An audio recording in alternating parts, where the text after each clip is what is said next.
Так как я абсолютно не понимаю, о чем вести этот блог, и, как сказала моя внутренняя субличность, назовем ее демон, я действительно какой-то недопредприниматель, недостилист, недоблогер.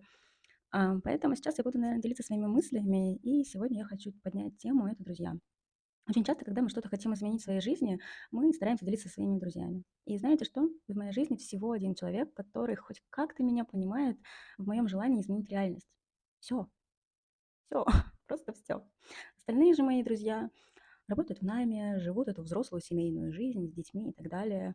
И некоторые даже до сих пор презирают меня за то, что я тогда, 5 лет назад, бросила высокооплачиваемую работу в таможенной сфере.